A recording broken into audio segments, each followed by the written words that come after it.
Acho que agora sim, acho que agora a gente já tá conseguindo visualizar aqui no Facebook. Bom, boa tarde a todas e todos que estão nos assistindo.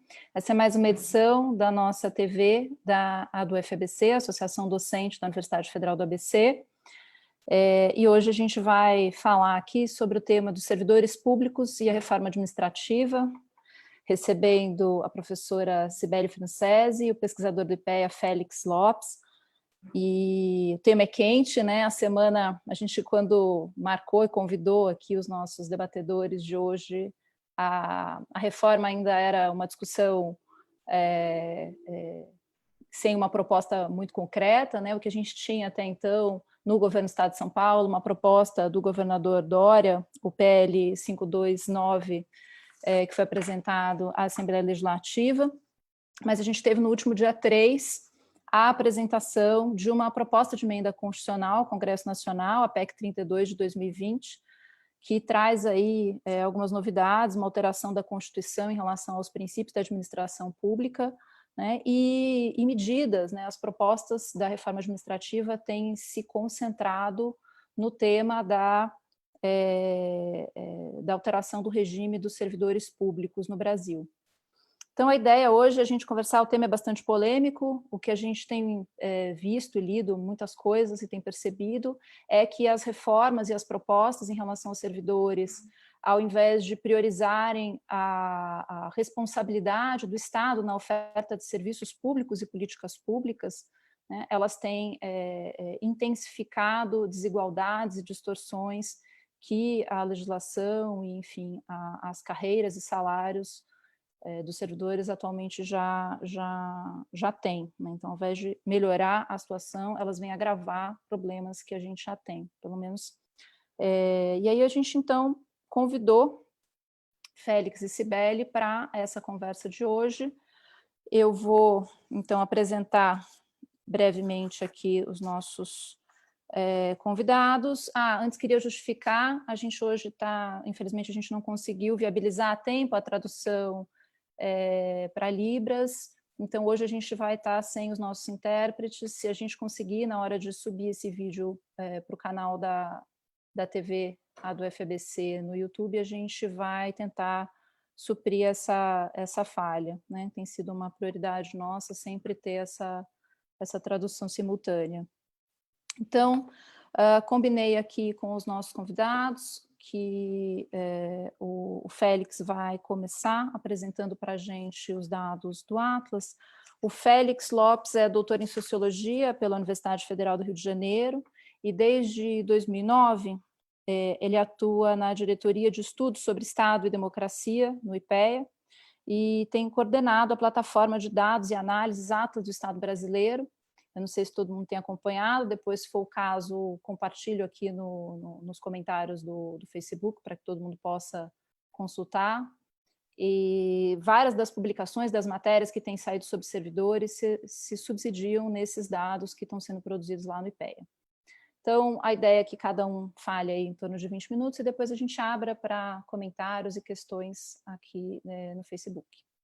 Então, Félix, é com você, e vou sugerir que eu e Cibele, a gente possa fechar a câmera enquanto o Félix fala, para que ele possa projetar também os dados que ele trouxe para a gente. Bem, boa tarde a todos e todas, né? A Carolina e a Cibele, é um prazer ter a oportunidade de participar aqui desse debate, né, proposto pela do UFABC, agora, sobretudo nesse contexto em que se propõe uma reforma com um escopo, né, uma abrangência e possíveis implicações que são tão relevantes para o futuro do serviço público e do provimento de serviços públicos no Brasil. Então, a minha intenção aqui nesses 20 minutos é ter a oportunidade de apresentar de forma panorâmica, né, um pouco para criar o ambiente interessante para a gente pensar a trajetória de evolução do funcionalismo público no Brasil, nos diferentes níveis de governo e poderes, porque boa parte da discussão que a gente tem sobre reformas administrativas, né, no Brasil, mesmo quando elas são discutidas e propostas pelo próprio governo, e esse caso não é diferente, usualmente você produz narrativas, ideias, menções e recortes de dados que são frequentemente muito parciais, né? E algumas vezes bastante distorcidos. Então, a ideia é um pouco apresentar dados mais gerais para esse panorama servir um pouco para a nossa discussão subsequente. Eu vou pedir, então, licença para compartilhar minha tela para as pessoas, porque, basicamente, vocês deveriam estar vendo agora um gráfico, né, com totais de vínculos de ocupados no mercado de trabalho no Brasil. Bom, imagino que seja isso, vocês estejam vendo. A ideia, então, primeiro mostrando esse panorama comparado do setor público e privado. Quer dizer, uma das motivações da reforma é, em grande medida, uma orientação que tem sido denominada orientação fiscalista, porque a preocupação de uma reforma deveria ser, em primeiro lugar, aprimorar e qualificar serviço público. Mas, assim, a tônica dos projetos que têm sido propostos, né, da discussão recente, na verdade, como você reduzir despesas com funcionalismo público no Brasil. Então, essa comparação é muito oportuna. Na verdade, a gente observa aqui, nas barras azuis, expansão do setor privado formal, né? Os vínculos de trabalho no setor privado formal, num período aí de 30 anos, de 1986 a 2017, todos os dados que eu vou apresentar são com essa série, né? Até 2017, que é o dado mais recente que a gente tem disponível, em breve 2018 e 85. Mas, basicamente, o que a gente vê é que a expansão do setor público nacional, de forma geral, os vínculos de trabalho no setor público, eles acompanharam a expansão do setor privado quando não foram mais lentas, né? Então, se eu observar, por exemplo, nesse período, a expansão do setor público, a gente passou, basicamente, de 4 milhões e meio, 5 milhões de servidores em 86 para 11 milhões e meio de vínculos de trabalho em 2017. É uma expansão relevante, importante, eu já comento ela em mais detalhes mais à frente. Mas o setor privado formal, né, e a expansão do mercado de trabalho informal cresceu muito nos últimos anos, foi igualmente robusto, embora o mercado de trabalho privado responda às crises econômicas de forma mais intensa, como a gente vê na redução de 10 milhões de postos de trabalho a partir de 2015. Bom, então, esse é um ponto importante. Assim, como proporção do emprego no Brasil, isso está documentado em vários relatórios internacionais, a gente teve aí em torno de entre sempre 16% e 19% dos vínculos de trabalho formais no Brasil. Então, essas barras aí, cor salmão, mais ou menos, mostram um pouco que a evolução ao longo do tempo foi bastante estável, comparando o total de vínculos no setor público e privado. Esse ponto é importante porque mostra que, de forma ampla, quando a gente olha o conjunto do Serviço Público Nacional, não tem nenhum tipo de expansão desmesurada em termos de quantitativo de pessoal, tá? E aí, um segundo ponto que eu acho que é importante para a discussão, na verdade eu considero essencial, é o fato de que a gente teve essa expansão de 5 para 11 milhões e meio de vínculos de trabalho, e ela essencialmente se concentrou nos municípios. Existe uma razão para isso, né? Que eu discuto um pouco mais adiante. Então, essa visualização que vocês veem agora mostra um pouco a expansão nos municípios, as barras vermelhas, nos estados, as azuis, e na administração federal, a barra verde. Basicamente, os municípios passaram de 1,7 milhão de vínculos para 6 milhões e meio em 2017. Os estados tiveram uma expansão, mas bem mais reduzida, né, nesse período, e o governo federal, a administração federal, que boa parte das vezes, de forma inapropriada, servem como o modelo típico, né, do serviço público, quando se fala do serviço público nacional, e eu digo que isso é muito ruim, porque o perfil do funcionalismo federal é completamente diferente dos demais níveis de governo, mas na administração federal, basicamente, você tem uma grande estabilidade ao longo do tempo, e, para ser correto, assim, o número de vínculos de trabalho na administração federal hoje é exatamente o mesmo, um pouco abaixo do que se observava no início dos anos 90. Eu não vou entrar no mérito de aspectos da produtividade, mas o fato é que, se existe um local onde não houve expansão dos vínculos, é na administração federal. Muito bem. Então, esse ponto é importante. Um segundo ponto relevante é observar que, isso eu, na verdade, passo rapidamente também, é que essa tendência de municipalização do serviço público brasileiro, do funcionalismo público, ela não é nova. Na verdade, ela começou lá nos anos 50. Mas hoje, o que se tem no conjunto do serviço público brasileiro é que 9 de cada 10 servidores públicos brasileiros estão ou nos estados ou nos municípios. E 6 de cada 10 são servidores municipais. Isso significa que quando a gente está discutindo reforma do setor público, do funcionalismo público, da entrega de políticas, se a gente quer entender 90% do que está se passando na entrega de políticas, a gente tem que olhar para estados e municípios. E, usualmente, a gente não faz isso. Usualmente, a gente pega a administração federal, conversa com os servidores federais, toma as métricas do Serviço Público Federal para querer falar e decidir sobre padrões de eficiência, médias de remuneração, evolução de quantitativo, qualidade da entrega de serviço para todo o conjunto do serviço público brasileiro. Então, definitivamente, essa seria uma mudança importante se a gente olhasse mais, sobretudo, para municípios, para entender o funcionalismo. Bom,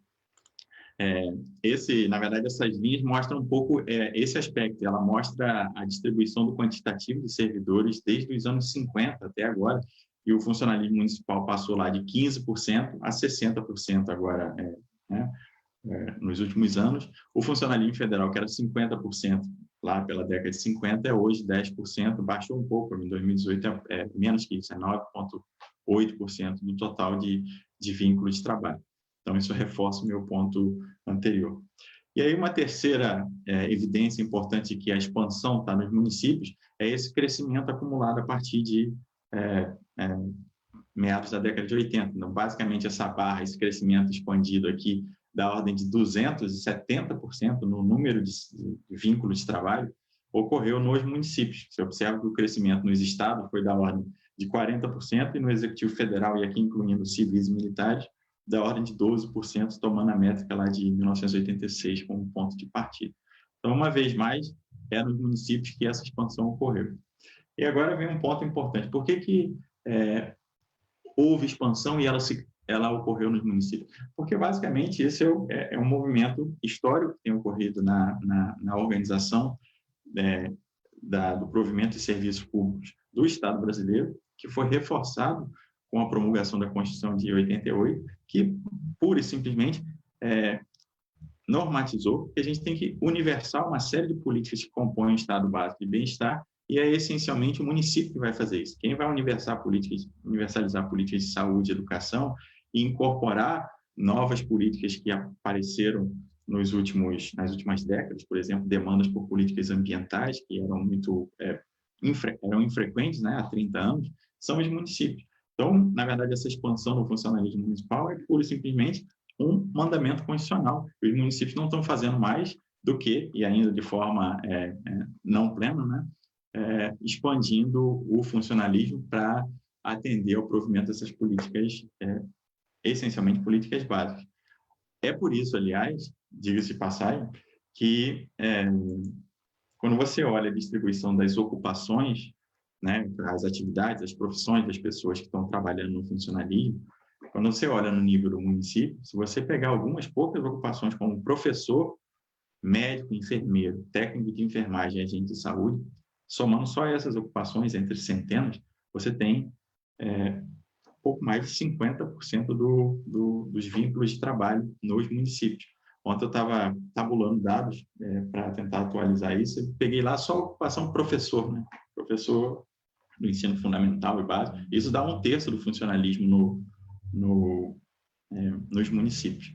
Enfim, esse é um outro ponto importante, porque quando você fala em expansão, a gente vê que está no município e vê também que ela se expandiu para prover essas políticas essenciais. Então, você não está falando de quadros administrativos, de contratações de pessoas que são desnecessárias. Essencialmente, a expansão é para a contratação de pessoas que estão entregando políticas fundamentais e demandadas pelo cidadão.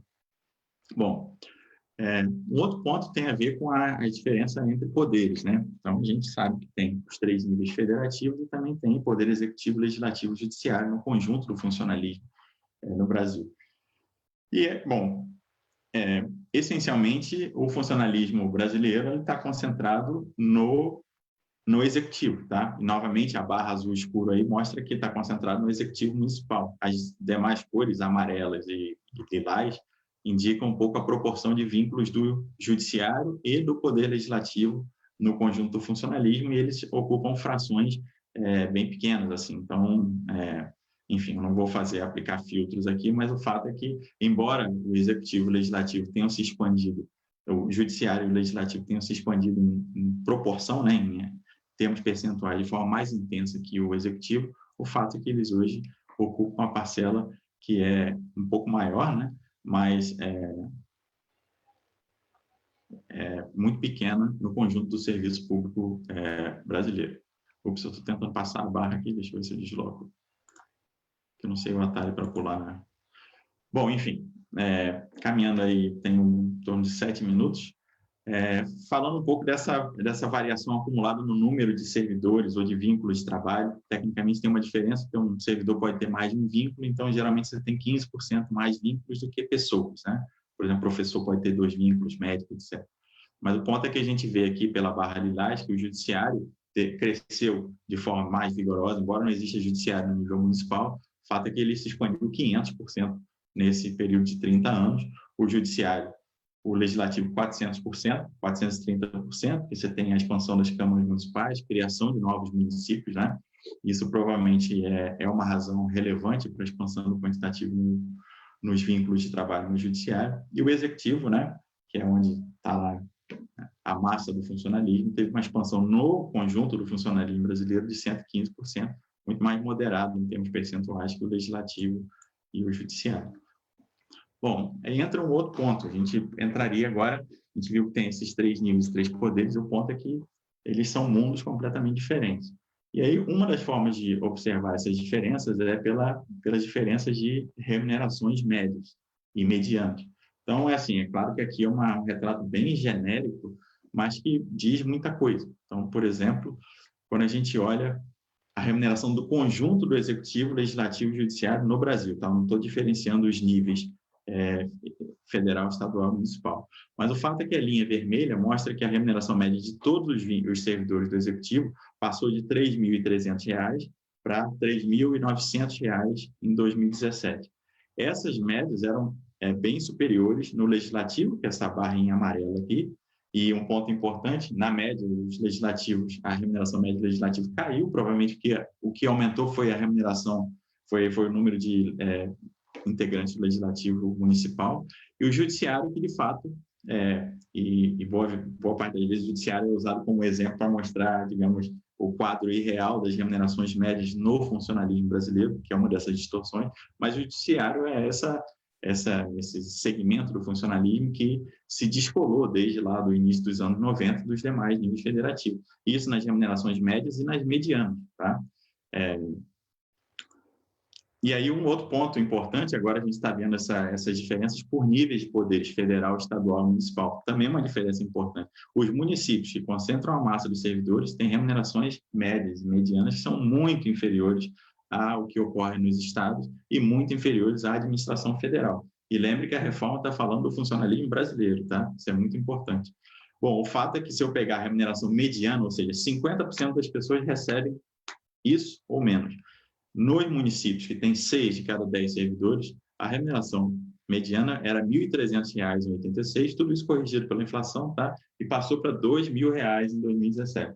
Então, 50% de 6 de cada 10 funcionários recebem um salário de R$ 2.000 mensais.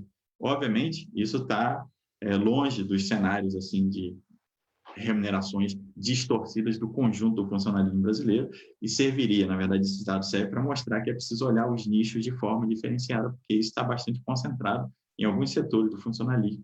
E, a propósito, onde está mais concentrado, por exemplo, no funcionalismo federal, que são as pessoas que ultrapassam o teto de remuneração acima, né, dos R$ 40.000, enfim, de forma surpreendente, a gente teve declarações oficiais dizendo que esse não é o problema do funcionalismo brasileiro. Bom, enfim, e aqui, na verdade, essa diferença entre níveis federativos, ela se mantém para quaisquer dos poderes que você olha, aqui a diferença das remunerações médias de executivo, do executivo nos 3 níveis. Mostra, por exemplo, que o executivo federal, a remuneração média, aqui está incluindo militares, tá? Então é um ponto importante. Era R$ 8.400 em 2017, quando você retira militares e, portanto, uma massa de recrutas que recebem salário mínimo, essa média sobe para R$ 10.000. No executivo estadual, é 4.500 e no município, 2.800, a gente já tinha discutido antes, né? Mas, assim, nos níveis federativos há uma diferença bem grande. E aí, um ponto a ressaltar, eu estou caminhando já para o final, é que um aspecto essencial que está proposto aí na reforma é a mudança no regime de contratação dos servidores. O movimento geral que se observou nesse período, né, eu não vou entrar na discussão específica, mas o movimento geral, sobretudo nos municípios, é de ampliação da contratação por meio do regime jurídico único, pela realização de concursos públicos, por seleção essencialmente meritocrática. E uma das coisas que estão previstas é a discussão da flexibilização, entre aspas, da estabilidade dos servidores públicos, né? E esse é uma implicação importante, quando a gente olha esses dados e vê que é preciso entender mais os municípios. Uma parte, que eu diria, expressiva dos municípios hoje, elas são cometidas de verdadeiros sistemas de botim, assim, por governantes que tomam o poder. E esse botim, assim, que se tenta se apropriar, inclusive, da administração pública, só é temperado, maneirado e controlado pela estabilidade dos servidores. No serviço público municipal, sobretudo, mas isso no serviço público nacional de forma geral, a flexibilização de aspectos da estabilidade, e a gente caminha para isso, vão produzir verdadeiros retrocessos assim, na capacidade de provimento de forma regular de políticas públicas. Então, assim, eu não estou dizendo que a gente não deva discutir formas de aprimorar o serviço público e pensar em novas estratégias de recrutamento, né? Elas podem ser muito melhoradas, inclusive as formas de seleção por concurso, mas o fato é que é preciso olhar com extremo cuidado para as implicações que isso vai ter no âmbito municipal. Bom, enfim, eu ia falar um pouco da comparação das remunerações no setor público e privado. É muito comum essa discussão da diferença, que o servidor público, na média, recebe muito mais que o setor privado, porque a métrica é sempre que o setor privado, o que ele paga é a essência do que deve ser pago para as pessoas. Eu não vou entrar no mérito do setor privado precariza as relações de trabalho, força as remunerações para baixo. A gente tem visto um movimento crescente de retirada de direitos no setor privado, que agora quer se propor para o setor público. Mas o fato é que a diferença nas remunerações médias, ela existe, ela é bem superior na administração federal, intermediária, em torno de 40% superior no nível estadual, e ela praticamente inexiste no nível municipal. E aí, quando você controla por vários outros atributos, o fato é que as diferenças elas variam de forma intensa se você controla por escolaridade, por experiência das pessoas, pelo nível e área de atuação, ou seja, não existe assim essa mensagem geral de diferença geral na remuneração de setor público e privado, e é muito importante saber que setores nós estamos tomando em conta para fazer comparações genéricas. É um pouco que eu falaria nessa lâmina, mas isso talvez a gente possa detalhar um pouco mais adiante.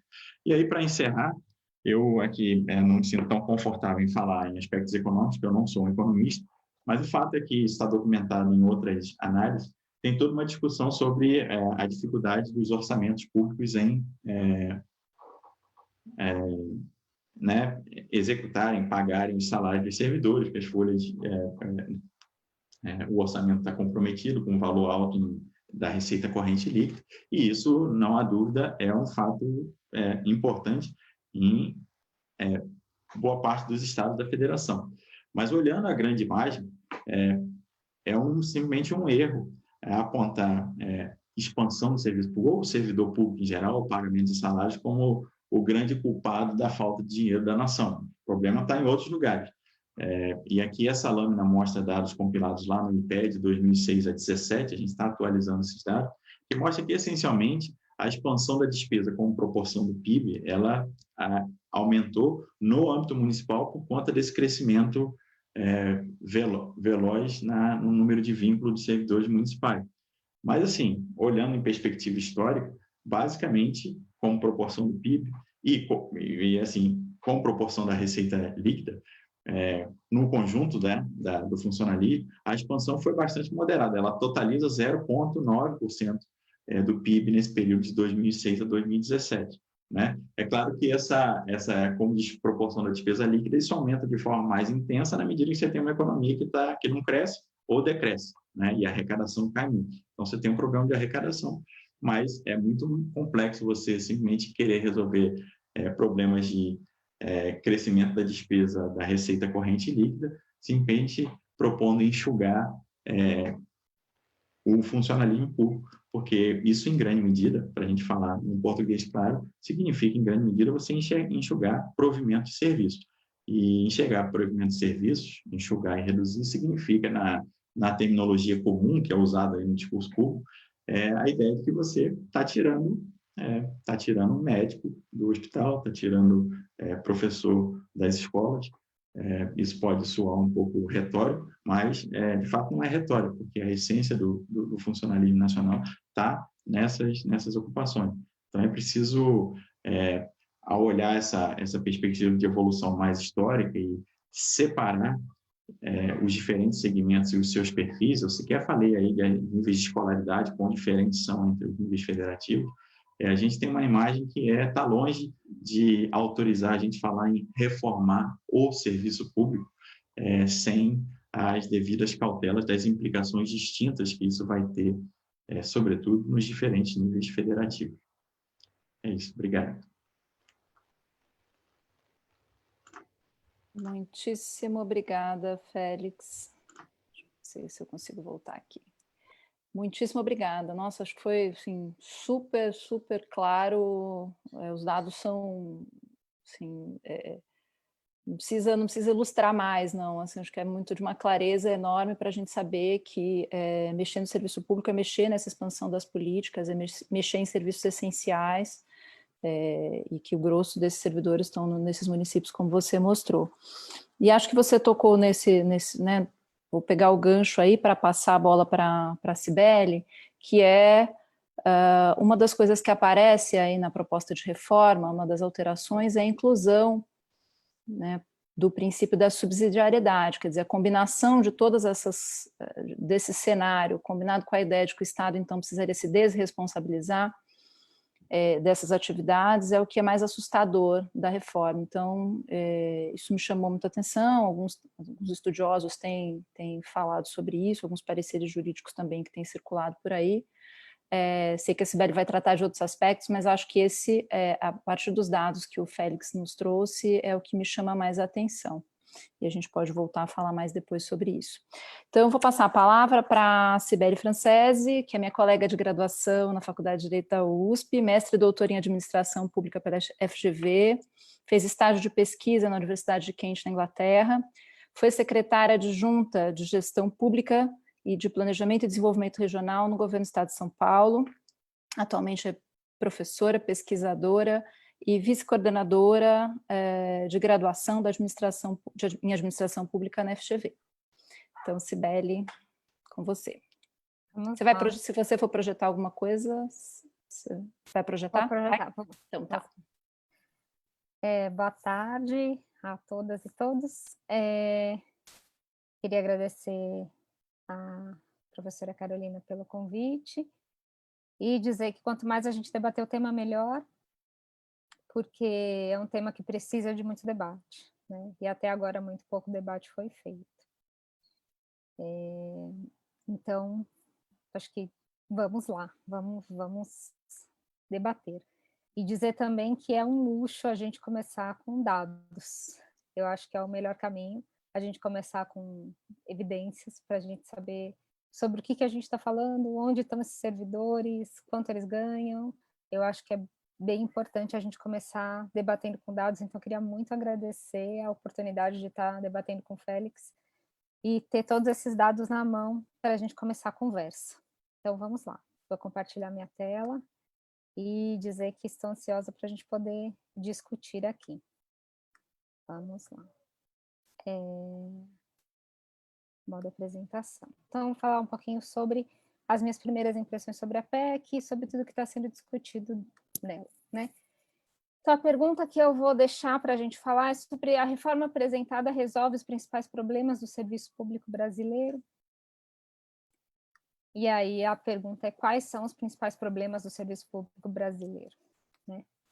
E a minha provocação vem porque a gente não tem um consenso sobre quais sejam esses principais problemas. E daí vem a principal questão. Tem muitos enfoques, muitos problemas na mesa, e a gente não tem um consenso sobre quais são esses problemas. Então, a gente tem um diagnóstico primeiro sobre o tamanho do serviço público no Brasil. O Félix já falou muito sobre dados, eu não vou trazer muitos deles, não, mas a gente tem 18% do trabalho assalariado no Brasil, ou 24% do emprego formal, no serviço público. Então, aqui está o Brasil, comparado com países da América Latina, que são os países que estão em cinza, né? Então, a gente está junto com os países da América Latina, e a gente tem menos servidores públicos comparado com os países da OCDE, que está Europa em laranja, em vermelho América do Norte, né? Então, a gente tem, quando dizem que a gente tem um estado inchado, a gente já sabe que é mentira, né? O Félix falou um pouquinho sobre isso, então a gente tem um número de funcionários parecido com os países da América Latina, menor que os países da OCDE. A gente tem países da OCDE que tem, países da Europa, então, OCDE, que tem cerca de 40% ou até mais, que são os laranjinhas, né, que são os países nórdicos, que são aqueles que têm estado de bem-estar social mais forte. Então, a gente sabe que não temos muitos funcionários, não temos um estado inchado. Então, essa já é a primeira falácia que a gente já está acostumado a desmentir. Então, não temos um estado inchado. Tamanho do serviço público no Brasil, então, não é grande, não é muito grande. Esse não é um dos problemas. Mas o gasto com serviço público no Brasil, quando a gente vai olhar, e essa é outra coisa que a gente também já discutiu, já está acostumado a discutir, saíram muitas matérias no jornal sobre isso, a gente pega os mesmos cinzas que a gente estava olhando lá, e a gente estava junto com a América Latina, agora a gente está acima da América Latina, né? A gente está, inclusive, acima dos laranjinhas da OCDE. A gente gasta 13,7% do nosso PIB, então a gente está gastando mais do que os países com quem a gente estava junto no slide anterior, né? Então, a gente está gastando mais para ter um tamanho parecido. Isso quer dizer que a gente pode ter um serviço público que a gente está dizendo como caro, né? Um diagnóstico dos dois slides, do slide anterior e esse. Então, o que a gente pode concluir? O que isso significa? A gente teve os slides do Félix para nos mostrar, né, e nos mostrar com muito mais qualidade do que a junção desses dois slides aqui. Isso só nos mostra que a gente pode ter um serviço público considerado não inchado, mas considerado caro comparado com os outros países. Mas caro onde? Onde que a gente gasta esse dinheiro? Né? Os dados do IPEA mostraram com muito mais clareza para a gente onde a gente gasta esse dinheiro. Abrindo, a gente pode dizer, tem super salários, mas a gente sabe onde eles estão. Há desigualdade, tem salários muito altos, mas tem salários que não são muito altos, né? E a gente sabe que a maioria dos servidores públicos e dos serviços públicos estão nos governos subnacionais. É isso que os dados do Atlas nos mostraram, né?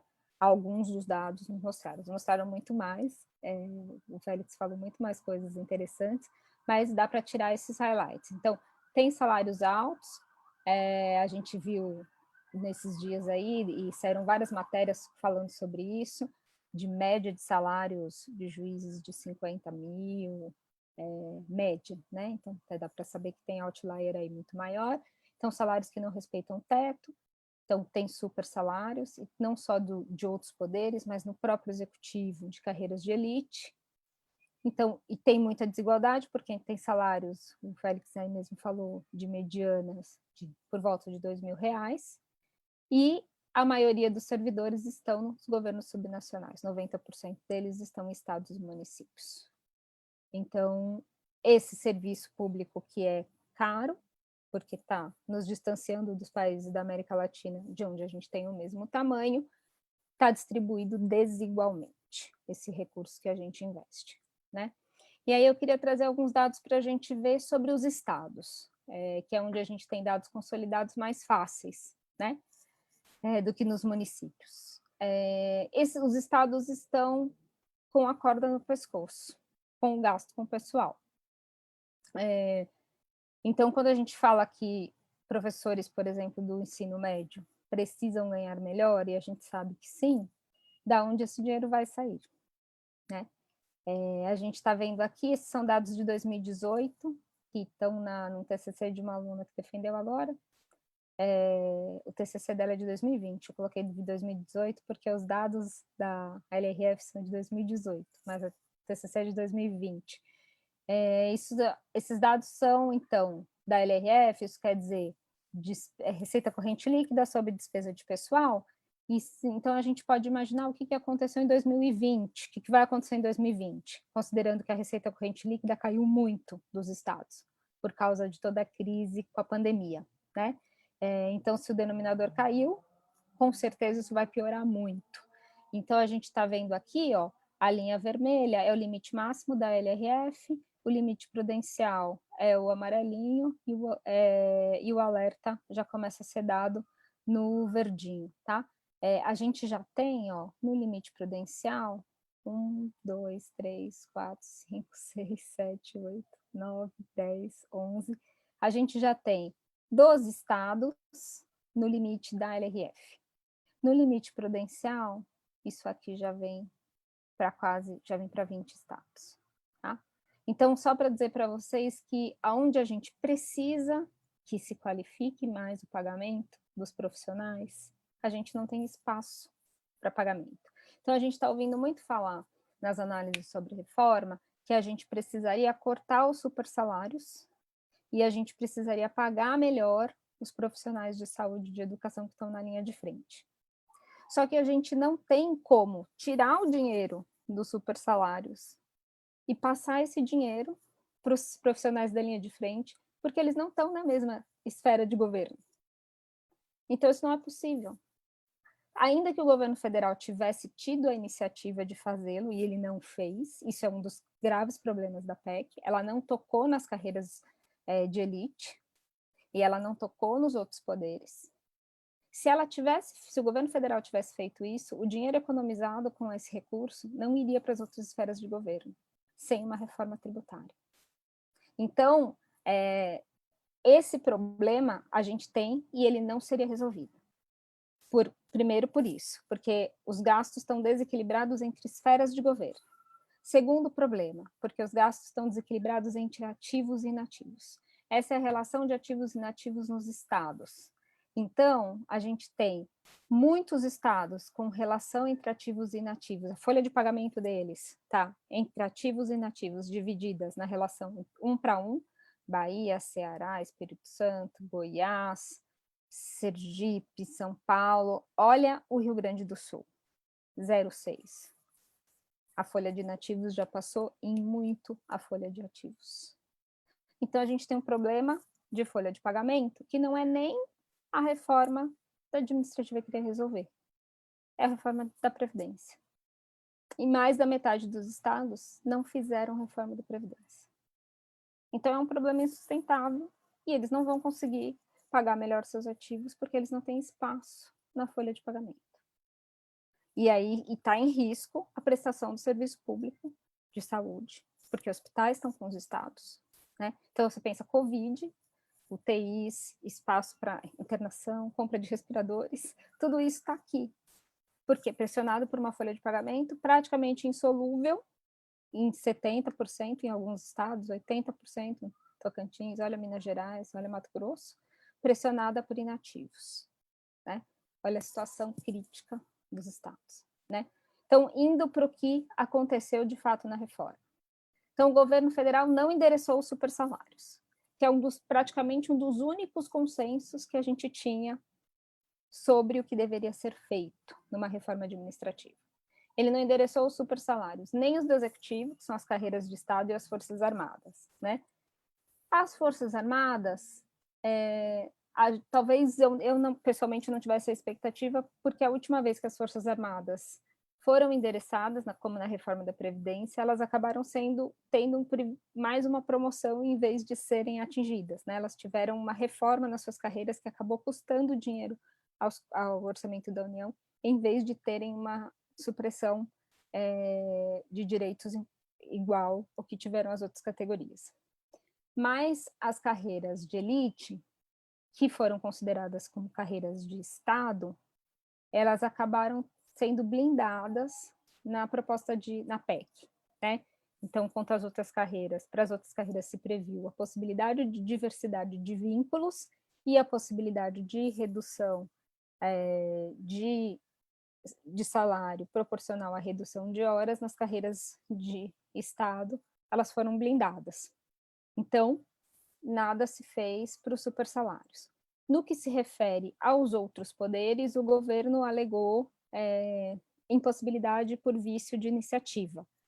E isso foi discutido já por alguns juristas publicamente como sendo uma falácia, né? Depois acho que a gente pode discutir isso no debate, como dizendo que em PEC não tem vício de iniciativa e que o governo federal poderia sim ter proposto. Bom, ainda assim, se o governo endereçasse, os recursos economizados não impactariam os profissionais estaduais ou municipais, como eu disse, porque esse recurso economizado não iria para os professores de ensino fundamental e não iria para os profissionais de linha de frente da saúde, porque eles estão em outro nível de governo.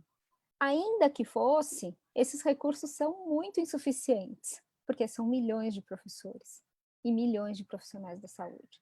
E esse recurso não consegue cobrir nem de longe o que é necessário, né? O que a gente precisa aqui? De uma reforma tributária ou de uma reforma como a do Fundeb, que acabou de ser aprovada. Então, a Fundeb fez o quê?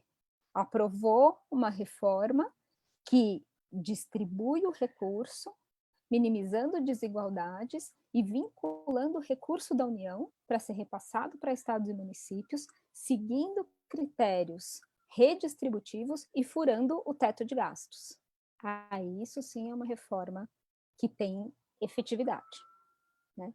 Mas uma reforma administrativa não consegue fazer isso. Então, não tem como ter expectativa que ela fosse, de fato, atingir essas desigualdades, as desigualdades que o Félix apontou de salários. Não dá para ter essa expectativa de uma reforma administrativa. O que foi, de fato, encaminhado? Fim do regime jurídico único, né? O que isso pode causar? Isso pode, de fato, trazer alguma melhoria? Eu acredito que uma única modalidade de vínculo, e um vínculo estatutário com estabilidade, é muito rígido, né? Então, eu acho que você ter outros tipos de vínculo pode ser interessante. O vínculo de experiência, com avaliação durante o concurso, vai resolver o problema? Não sei. Se o governo federal ou os outros níveis de governo não conseguiram avaliar durante o estágio probatório, pode ser que eles consigam avaliar durante o concurso. A estrutura de avaliação, ela é uma estrutura de gestão e ela precisa ser montada para um ou para outro, né? Então, vai continuar sendo um desafio montar uma avaliação de desempenho, né? Pode ser que durante o concurso os governos consigam levar mais a sério e consigam implementar uma avaliação. Mas o desafio de gestão continua sendo o mesmo, né? Então, é uma loteria se ele vai dar certo ou não. Assim como foi uma loteria, como é uma loteria até hoje, implementar uma avaliação de estágio probatório. E a maioria dos governos subnacionais tem efetivação automática ao final do estágio probatório, porque não consegue implementar uma avaliação de desempenho. E não consegue implementar porque não tem uma cultura de avaliação e não tem um dirigente que faz avaliação de desempenho. Porque o gestor, o dirigente, que são os cargos de livre nomeação e exoneração, ainda são nomeados políticos ou não são preparados para ser gestores de pessoas, né? E esse é um outro problema, e não é um problema de lei, é um problema de gestão. O cargo típico de Estado, que continua sendo o mesmo cargo de sempre, então, para esse não muda nada, e o cargo por prazo indeterminado, né? Que muitas pessoas têm discutido que isso é uma precarização. E eu coloquei como uma interrogação, até como uma provocação para a gente discutir. Tem um dia a dia real dos estados e municípios que já ocorre, que é uma miríade de vínculos e que não aparece, né? Que é a contratação da creche por ONGs, que são terceirizações disfarçadas, que é a contratação da cooperativa de médicos, que é a contratação da organização social de fachada, que é o serviço social autônomo sem contribuição para fiscal, que é um monte de situação criativa, que é o serviço temporário, com contrato renovado. Eu já participei de muitas oficinas com RH de professores, e eu lembro de uma gestora me falando uma vez, a gente, para professor temporário, paga o primeiro nível da tabela, mas lá no outro estado, eu não vou falar o nome, eles pagam 1.000.000 para o professor. Então, a precarização já ocorre nos estados e nos municípios, e ela é muito real. Então, eu não sei se o que vai trazer a precarização é a gente prever um cargo por tempo indeterminado. Queria trazer isso só para a gente refletir. Às vezes, o cargo por tempo indeterminado vai trazer esses profissionais para dentro da administração, em vez de ter um monte de regime que já ocorre, que é terceirização para pior. Porque isso ocorre a rodo nos municípios. E ninguém está olhando. O que tem de professor temporário, renovado, o que tem de ONG que não é ONG, o que tem de coisa errada acontecendo, e a gente não está olhando, é muita coisa. Porque tudo burlando o regime jurídico único. Então, se a gente conseguir regulamentar de uma maneira adequada um tipo de vínculo que tenha concurso público, eu não sei se isso é um ganho. Isso para a gente discutir. Pensando no que acontece no chão de fábrica dos mais de 5.000 municípios. Que tenha concurso público. Né? Vínculo por prazo determinado. Já tem, mas de um jeito torto, que é hoje o temporário. E eu acho que o governo federal perdeu a oportunidade de articular no Congresso Nacional a aprovação da MP 922, que já falava sobre isso, e não teve força nem para aprovar uma medida provisória. Então, eu não sei se, de fato, o governo tem força para aprovar uma PEC e se acredita que vai aprovar esta PEC. Né? E se o Congresso Nacional vai encampar isso, se o Rodrigo Maia vai encampar isso e vai aprovar essa PEC. Porque era uma medida provisória que era muito mais simples de aprovar e caducou, por falta de apoio do governo e encaminhamento dele junto ao Congresso Nacional. E o cargo de liderança e assessoramento, que é o último tipo de vínculo, que estava lá no slide, mas não está no texto da PEC, que seria por seleção simplificada, junto com o cargo de temporário. Se isso acontecer, se em um dos PLs isso for enviado, isso sim seria um avanço. Os cargos de liderança terem seleção simplificada. A gente poder ter seleção para dirigente no Brasil. Seleção aberta, por competências, e as pessoas poderem amplamente se candidatar e ter seleção para cargo de dirigente público, como já acontece em vários países, inclusive da América Latina. O que mais do que foi encaminhado, aquela lista de benefícios, eu estou caminhando para o fim, a maioria deles não existe mais no governo federal, né? Licença-prêmio, aumento retroativo, licença-prêmio já não tem mais no governo federal, férias superiores a 30 dias tem só no judiciário, assim como a aposentadoria compulsória como punição, a questão da redução da jornada, na verdade, a questão da incorporação de salários referentes a exercício a cargos de comissão. Então, na verdade, o que o governo federal aqui fez foi um favor para estados e municípios que não conseguiram extinguir esses benefícios nas suas casas legislativas, né? Então, isso vai ter muito mais impacto subnacional que para o próprio governo federal. Muita gente está... E depois eu volto a esse ponto, já no próximo slide. Vou passar rápido, porque já está acabando meu tempo. O que não foi encaminhado? Grandes mudanças aos servidores atuais. Então, as principais mudanças são para os próximos servidores. Eu acho que foi uma estratégia do governo para tentar conseguir aprovar, porque senão ele teria muita resistência. Nesse sentido, não vai haver economia, aliás, nada daqui vai dar economia para o governo. Né? Então, o argumento de que é uma coisa fiscalista não faz muito sentido, porque isso aqui não vai dar economia para o governo. Não encaminhou restrições às carreiras de elite, que eu acho que essa é a principal crítica a se fazer. Não trabalhou junções de carreira, que seria uma das prioridades a se fazer, junções de carreiras que são hoje por órgãos, né, e que fazem a mesma coisa, só que isso é uma prioridade, mas nesse momento acredito que não deveria ser feito, porque isso custa muito dinheiro, porque na hora que você junta a carreira você tem que equiparar salário, e eu acho que isso não deve ser uma prioridade no momento em que o país está e precisa ter dinheiro para pagar auxílio emergencial para as pessoas, né? Tem outras prioridades de políticas públicas a se fazer. Então, junções de carreiras acho que não é a principal prioridade hoje do país, mas eu acho que é uma prioridade em termos de gestão de pessoas. Melhoria na seleção de dirigentes poderia ter feito, isso não custa dinheiro, isso é importante, mas acredito que os políticos do governo Bolsonaro não abririam mão de selecionar seus dirigentes, e muito menos os políticos do Centrão vão abrir mão de indicar seus indicados políticos para fazerem parte do governo.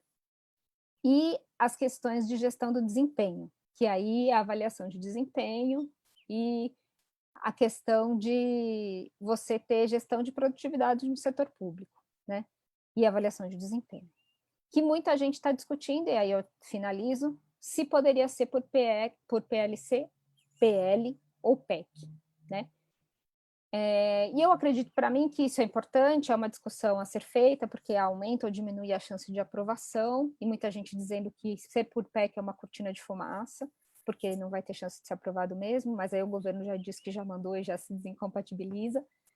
Mas eu acho que, para mim, a principal discussão é que tem muita coisa que é uma medida de gestão mesmo, não é nem PLC ou PEC, né? Por exemplo, avaliação de desempenho, ou gestão do desempenho, que não é só avaliação, né? É PLC ou PEC? Muita gente dizendo, desde 98 já é possível demitir por desempenho, porque teve a emenda constitucional lá da reforma do Bresser. Então é só um PLC que dá para fazer. E aí a minha resposta é, não é nem PLC e nem PEC, isso é gestão, né? A demissão por desempenho, a demissão, na verdade, é a última coisa da gestão do desempenho.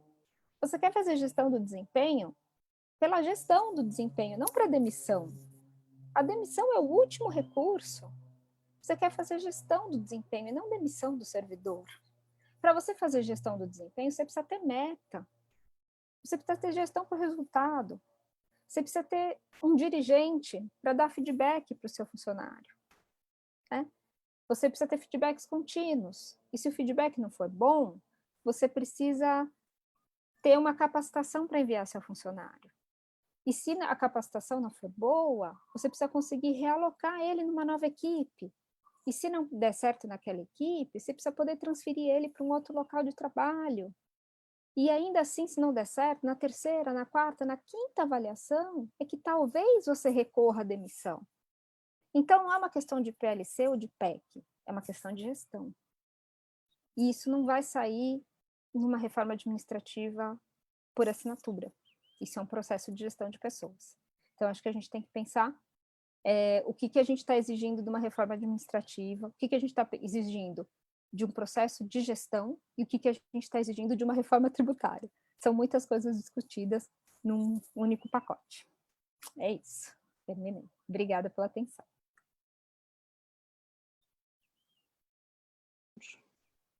Obrigada, Cibele. Acho que super claro também, trouxe vários elementos para a gente discutir. Acho que eu fiquei, né, enfim, ouvindo vocês, fica mais claro para mim que mais do que a ausência de um diagnóstico claro sobre os problemas, né, que não há consenso sobre os problemas, é que tem por trás, de fato, uma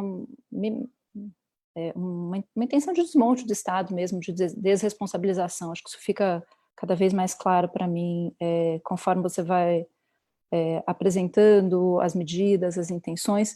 E uma outra coisa que eu achei bastante importante, que me chamou bastante atenção, e aí até endereço depois se o Félix puder comentar, é essa questão das terceirizações disfarçadas, né? A gente sabe, quem acompanha um pouco as políticas públicas em âmbito municipal, sabe que uma série de vínculos, às vezes, não são formalizados, né? Ou há uma série de contratações via organizações da sociedade civil, o Félix também trabalhou aí no mapa das organizações da sociedade civil, dentro do IPEA. Então, eu queria depois que vocês comentassem também, se o Félix tiver algum dado sobre isso, também na comparação, né, do setor público e setor privado, e se discute pouco, tem a ver também com reforma tributária, tudo que é essa coisa da criação das pessoas jurídicas, né, a pejotização do setor privado, então a não tributação sobre lucros e dividendos, e a gente faz essa comparação às vezes só com os salários do setor privado, mas tem uma remuneração aí que não passa pela formalização de vínculos de trabalho, e enfim, tem várias questões que eu gostaria que vocês comentassem também, não sei se o Félix tem os dados aí, fazendo alguma análise sobre gênero, cor, raça nos dados, sobre o mapa, e sobre regimes de contratação, né? A gente falou aqui sobre esses vários regimes de contratação, eu não sei como é que esses dados se distribuem, especialmente no nível municipal, sobre se são servidores estatutários, cargos de confiança. A gente teve aqui também algumas participações nos nossos comentários, eu acho que é a professora Dalva, que fez aqui uma questão também sobre cargos de confiança, né? Há sempre uma discussão de que parece que esses cargos de confiança são a maior despesa, o Brasil tem muitos cargos de confiança em relação aos cargos concursados, eu queria que vocês comentassem também um pouco essa relação. A gente teve aqui também uma pergunta da Jane, sobre qual o impacto do endividamento dos estados e municípios na dificuldade de pagamento ou no estabelecimento do teto para gasto com pessoal. O Léo Lima está perguntando sobre a estabilidade, também uma pergunta que eu ia fazer para a professora Cibele. O Félix também já comentou sobre esse assunto, de que forma as unidades de controle e os servidores com função de fiscalização vão conseguir atuar com independência e sem perseguições, se não terão estabilidade para exercer suas funções. E os professores ficam sob o risco da não renovação contratual, preocupante para servidores, professores e cidadãos usuários. A Lucimara também fez um comentário aqui, né? Percebo que muitos da sociedade pensam que um funcionário público é a praga do país, lamentável.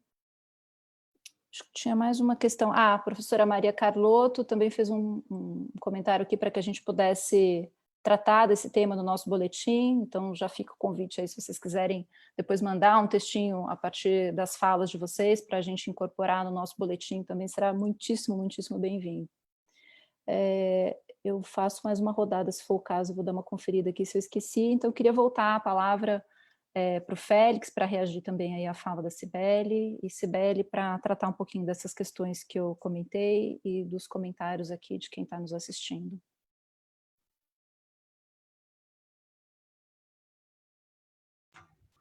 Bem, enfim, eu vou passar rapidamente, mencionar alguns aspectos que você comentou, Carol. Primeiro, eu vou começar assim, não pela ordem de menção, mas a coisa dos cargos de confiança. E aí eu vou transitar um pouco rapidamente pelos aspectos dos municípios. Houve um tempo que eu investi e dediquei a estudar política e burocracia nos municípios, né? Essa coisa do cargo de confiança, na verdade, é a coisa que a PEC lá chama de liderança e assessoramento, né? Está lá mencionado no projeto. É muito difícil, porque está meio obscuro a coisa, mas inicialmente, a ideia que dá é que você vai abrir um espaço, o que seria uma seleção meritocrática de pessoas, o que chama entrada lateral para qualificar o setor público, soa em grande medida, e a gente fala assim, cheio de achismo, porque um traço essencial da forma como essas coisas são mandadas é que, com nenhuma discussão, assim, é incrível como é que o governo discute isso, portas fechadas, subitamente manda um mega projeto para reestruturar completamente a diversão, sem conversar com ninguém, o que, assim, em tempos passados seria inadmissível, né? Mas o ponto é que o cargo de liderança e assessoramento, assim, no nível municipal e estadual, o que a gente chamou essencialmente de cargo de... Eu tenho a impressão que ele está tentando pensar o cargo de liderança e assessoramento como um substituto para cargo em comissão. E isso, da forma como está proposta, vai reviver os mega sistemas de espólio que existiam de cima a baixo na administração brasileira, foram temperados de forma relevante na administração federal. Eu não consigo falar muito de estados e municípios, mas são ainda bem intensos nos municípios. Basicamente, a menção do governo lá é a demissão por motivos partidários e tudo mais, alude um pouco ao que de fato vai ocorrer, entende? Porque hoje você tem na administração federal, por exemplo, cargos que são aí, se você pegar o principal dos cargos, que é aquele cargo DAS, né, ele é 3% do conjunto dos servidores. E, essencialmente, ele é ocupado por gente das carreiras, né? Então, você tem... E esse movimento se ampliou nos últimos 15 anos, houve um impulso importante quando se converteu o cargo de DS em funções comissionadas do Poder Executivo. Basicamente, você diz, esses cargos vão ser ocupados por gente de carreira, embora com atribuições específicas. Isso aparentemente vai ter vai haver um retrocesso grande, porque agora você não tem o que se espera ser uma seleção competitiva, é simplesmente uma menção que eu não tenho nenhuma razão para esperar que ela vai ser efetivada, em termos de uma série de coisas absolutamente relevantes que Sibeli mencionou, que são medidas de gestão, decisões de gestão. Eu não tenho por que supor que essas medidas de gestão vão ser tomadas daqui para frente. Na verdade, você está criando uma série de brechas para, na verdade, ampliar a precarização sem que elas sejam tomadas. O desempenho, por exemplo, do estágio probatório é um caso típico, né? Está há décadas lá esperando ser regulamentado, uma forma de você avaliar o desempenho, e essa coisa não avança, a tal da estrutura piramidal, por exemplo. Então, são medidas que poderiam ter sido tomadas, você não precisa de nenhuma PEC para tomar essas medidas, e, no entanto, elas não foram tomadas por nenhum governo, diga-se de passagem. Então, a coisa do cargo de liderança e assessoramento, a meu ver, um passo para trás que vai se dar, ainda pior no nível municipal. E no nível municipal, aí cruzando um pouco, porque na administração federal a gente, a despeito da ideia de que você tem cargos de confiança tomados por partidos e filiados a partidos e tudo mais, isso é uma imagem que não é muito apropriada. Assim. Eu vou dar um dado que não é... Eu preciso explicar um pouco, mas basicamente, quando você olha esses cargos da alta hierarquia, eu estou pegando DAS 5 a 6, pessoas diretamente conectadas a partidos são 1/4 delas. Os demais a gente vindo de carreiras dos órgãos. Tá? Esse é um dado importante. Novamente, essas imagens distorcidas que a gente tem na narrativa que criam o ambiente para se propor coisas sem um debate. Então, por que o governo não tenta montar um fórum de discussão com essas informações para tomar decisões informadas? Entende? Acho que seria muito promissor fazer isso. Bom, aí, no nível municipal, falando um pouco da terceirização e tudo mais, ponto importante, eu não vou entrar no mérito da terceirização, se ela é apropriado ou não, se é legal ou não é, mas o fato é que a expansão, por exemplo, da contratação no serviço público federal ao longo dos anos 2000, 2010, isso é preciso ser resgatado. Ela, em grande medida, não foi contratação nova, ela foi a substituição de terceirizações que foram julgadas irregulares no início dos anos 2000. Um acordo no TCU obrigou, no início do governo Lula, por exemplo, que as pessoas fossem recontratadas via serviço público. Então, esse é o primeiro ponto. Então, entrava gente que não era computada lá no boletim estatístico, porque era terceirizado. Aí você recontratou essas pessoas por seleção, por mandamento da Justiça, para tentar regularizar uma situação irregular. E entre essa contratação, esse é um ponto importante também, uma parte expressiva, talvez tenha sido metade disso, era a contratação de professores, uma fatia expressiva delas para as universidades públicas. Então, você, na verdade, passou a computar a expansão dos vínculos de trabalho, que dava toda apoio a essa narrativa de inchaço da máquina da administração federal, que basicamente era a substituição do regime de contratação um pelo outro.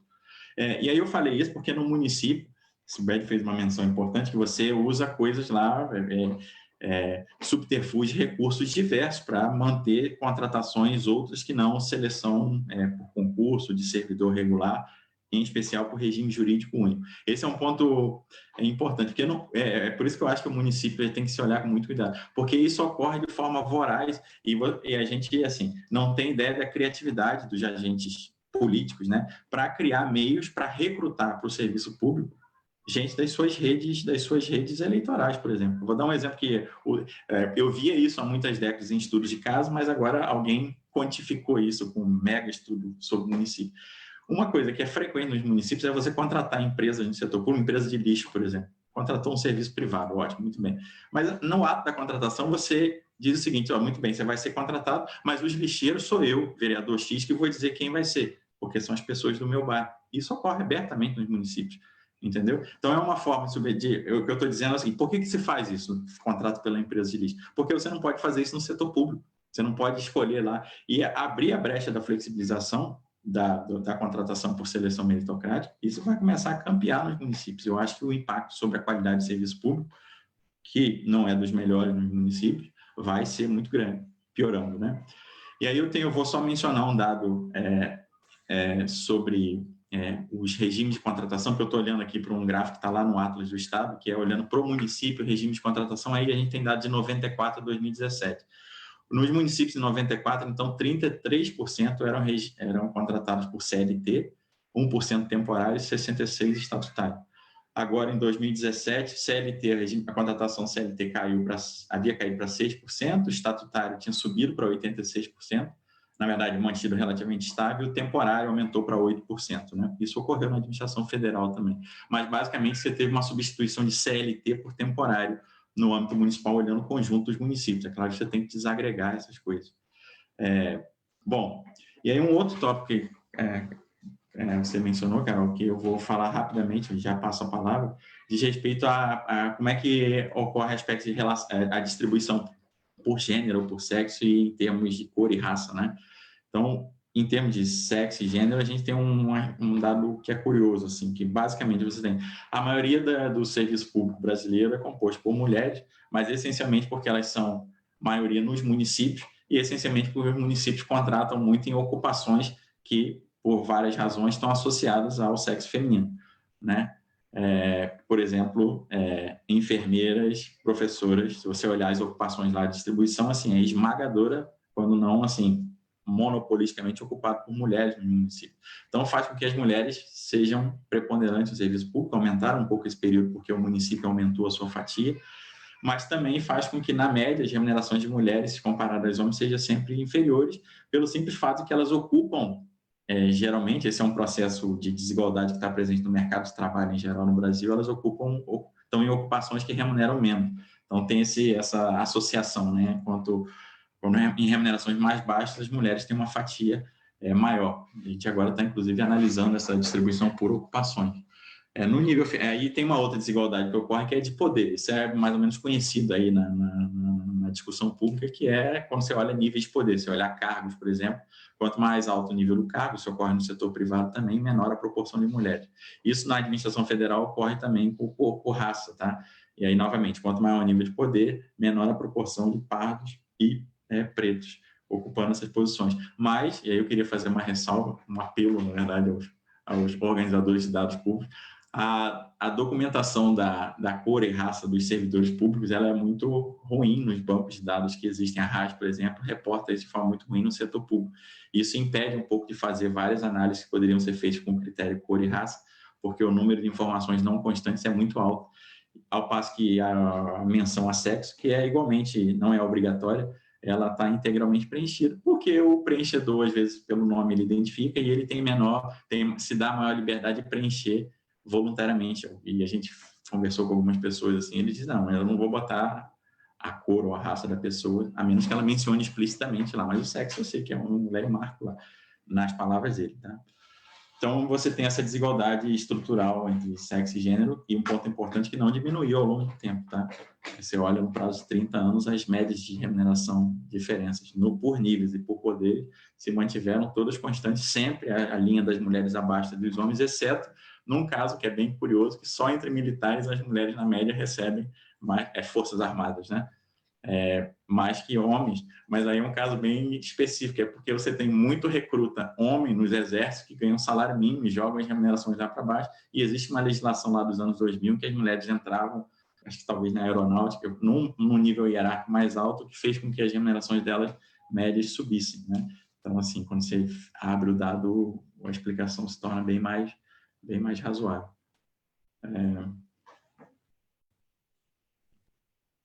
Bom, é isso. Deixa eu passar a bola aqui, depois eventualmente eu volto. Obrigada, Félix. Antes de eu passar para as considerações da Cibele aí também, eu vou ler aqui algumas questões, alguns comentários que acho que são mais direcionados a ela também. Né?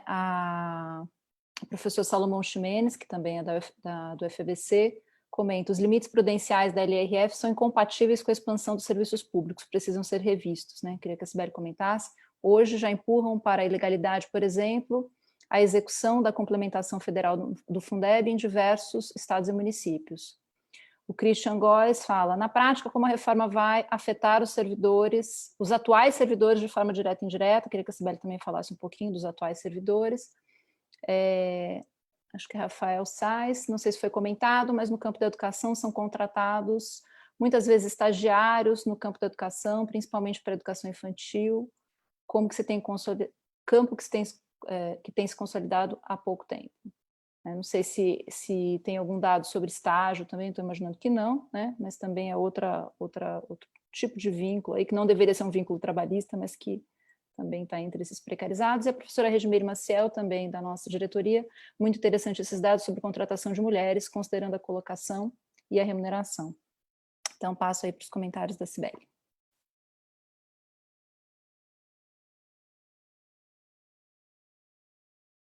Sibeli, você está sem áudio. Eu percebi. Obrigada pelas perguntas. Então, eu acho que, começando pelo professor Salomão, eu acho que, então, na verdade, eu fico pensando que não são talvez os limites que devam ser revistos. Eu acho que a gente precisa mesmo de uma discussão de reforma tributária, porque um governo que tem mais do que 60% do seu gasto com o pessoal, ele não consegue fazer muita coisa mais. E ele vai precisar investir em infraestrutura, ele vai precisar fazer outras coisas. Então, ele precisa de mais dinheiro, mesmo, na verdade, é isso. Então, você pensar que 90% dos funcionários estão nos governos subnacionais, e mais de 50% de todo o dinheiro da federação está com o governo federal, tem alguma coisa errada, né? E a gente tem que fazer alguma coisa, porque os serviços públicos são mão de obra intensiva, então os governos subnacionais precisam de mais dinheiro, mesmo, e precisam de dinheiro para investir, por isso que eu acho que o Fundeb é muito acertado, porque ele traz o dinheiro da União, então você tem que gastar 70% com o pessoal, mas a União vai pôr dinheiro, e aí eu vou pagar melhor meu professor, mas com o dinheiro da União, né? Porque não tem muito jeito. E tem uma coisa lá no Fundeb que é acertada também, mas que é meio insolúvel, porque os governos subnacionais não vão poder gastar não só o dinheiro do Fundeb, mas não vão poder gastar nenhum dinheiro da educação com inativos. Então, tá certo, porque tem que melhorar a educação, mas eu não sei de onde os governos estaduais vão tirar dinheiro para pagar inativo. Então, assim, é uma piada de mau gosto, mas eles vão ter que pagar os inativos, e o dinheiro vai ter que sair de algum lugar, e não vai poder sair desse dinheiro que vem da União. Enfim, eles vão ter que se virar, né? Vão ter que revelar suas isenções, vão ter que se virar também, porque, enfim, os governadores têm um mandato e é para isso que serve, eles vão ter que se virar. Mas eu acho que você tem razão, os limites têm que ser revistos, e o ICMS é uma arrecadação que está em crise, porque cada vez mais nossa economia está baseada em serviços. Então, também tem todo um problema tributário a se resolver, né? Então, acho que tem uma reforma tributária para a gente discutir. E a reforma tributária que está no Congresso Nacional tramitando não muda a base de arrecadação. Ela só simplifica os tributos. A gente continua sendo muito regressivo, tributando consumo, a gente não discute patrimônio, a gente não discute um monte de coisa. Então, a gente continua com o problema lá. Então, um dia vocês vão fazer um debate aqui sobre reforma tributária, o dia que a reforma for, e a gente vai discutir a mesma coisa. Não tem consenso de diagnóstico, quer dizer, é mais fácil ter um consenso de diagnóstico, e o governo não vai atacar os principais problemas, né? Então, eu acho que a gente precisaria de uma reforma tributária, porque talvez alargar um pouco os limites, e precisaria mexer nos sublimites, que são os sublimites dos poderes, né? Porque o judiciário consegue lá pagar os seus super salários e está muito folgado no seu sublimite. O legislativo consegue pagar seus super salários e está muito folgado no seu sublimite. E o executivo está lá pagando salário menor para o professor e não está folgado no seu sublimite.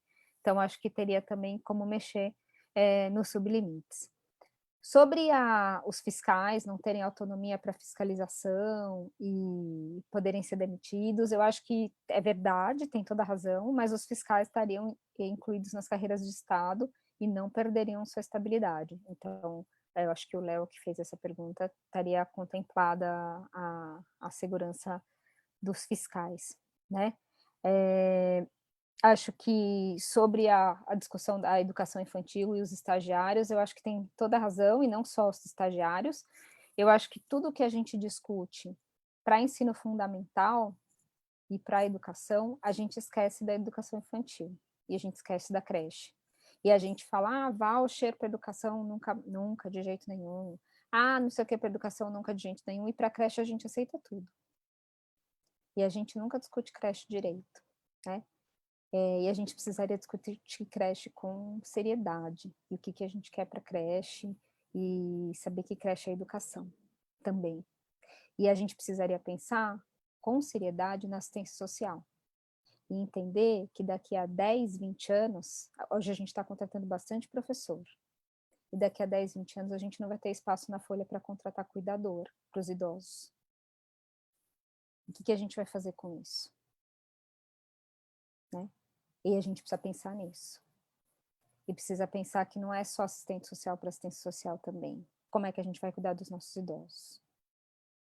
Então, tem isso, eu acho que vão surgir profissões novas que a gente vai precisar contratar. E aí a gente não vai ter espaço na folha para contratar essas pessoas. Por isso que eu acho que a gente precisa pensar nesse vínculo indeterminado com talvez alguma reflexão, tá? Porque a gente não vai ter espaço na folha para contratar todo mundo que a gente vai precisar. A nossa pirâmide demográfica está invertendo. E a gente não vai dar conta dos nossos idosos. Daqui a pouco já. Então, isso é uma coisa para a gente refletir. Que eles vão precisar estar nos CRAS, vão precisar estar nos CREAS, e a gente nem sabe ainda que profissão, que nome que eles vão ter. Uma palavrinha só sobre os cargos de confiança. Eles são em número bem menor do que a gente imagina. Eles fazem muito mais barulho do que eles são em número, na verdade. Mas a gente tem razão de se preocupar com eles, tem que sempre ficar vigilante, né? E eu acho que uma forma da gente controlar é pressionar para que o governo mande um projeto de lei para discutir essa seleção desses cargos em confiança. Eu acho que os cargos em confiança têm uma dimensão política, eles sempre terão, né? E vários países da América Latina, Chile, Peru, Colômbia, já tem um sistema de seleção aberto, que é interessante e que a gente poderia se aproveitar. Porque ele não precisa ser ou um político indicado simplesmente, que não entende nada da administração pública, ou um cargo de carreira. Ele pode ser alguém de fora, que é selecionado e que é comprometido com metas e que tem um contrato com metas que vai para a internet, que é fiscalizado pela população. Isso já acontece em vários países. Então, tem sistemas modernos muito interessantes que são assim. E a gente pode aprender com esses outros países. Eu falei demais. Eu já peguei uma mensagem, precisamos encerrar, desculpa. Obrigada, Cibele. Desculpa, aqui a gente geralmente coloca um tetozinho, porque senão a discussão não acaba nunca, o debate é bom, então já deixo o convite aí para vocês, para a gente retornar e continuar essa conversa num outro momento, em outros espaços também. Agradecer demais a disponibilidade de vocês terem aceitado, acho que foi ótimo, excelente, né? Enfim, pela participação aqui também, a gente, né, a qualidade das perguntas, de todo mundo que acompanhou o debate, participou. E queria aproveitar para convidar quem está nos assistindo, enfim, vocês também aí, que está sendo organizado no dia 30 de setembro, um Dia Nacional de Lutas, né, mobilizações, paralisações e greves em defesa do serviço público, das estatais e contra a reforma administrativa nas 3 esferas do serviço público. Né, até porque, pelo que a gente tem visto, as propostas não caminham no sentido de garantia dos serviços públicos, né, e de preocupação, de fato, isso que a Cibele comentou no final, nem só para a manutenção dos serviços que já estão em andamento, né, e em cumprimento, como o Félix bem lembrou, em cumprimento aos direitos que estão previstos na Constituição, né, a evolução deixa muito claro que esse incremento que houve dos servidores públicos no âmbito municipal são para dar cumprimento a esses direitos que estão na Constituição. Então, o que a gente espera é que qualquer discussão que seja feita embasado nesses dados, embasado no conhecimento que já existe nas pesquisas, né, nas experiências de boa gestão, e que seja preservado, né, a manutenção dos serviços públicos, a possibilidade de ampliação nessas áreas, né, assistência social, que a Sibeli comentou, cuidado com os nossos idosos, que a gente tenha condições de continuar tendo um Estado que se responsabiliza pela proteção social das pessoas. Então, no mais, queria agradecer a vocês, convidar todo mundo, então, a se engajar nessas lutas, nessas mobilizações, aí no dia 30 de setembro, e fica aí o convite para as nossas próximos debates da TV, a do FABC. Então, boa tarde para todas e todos. Boa tarde. Obrigado.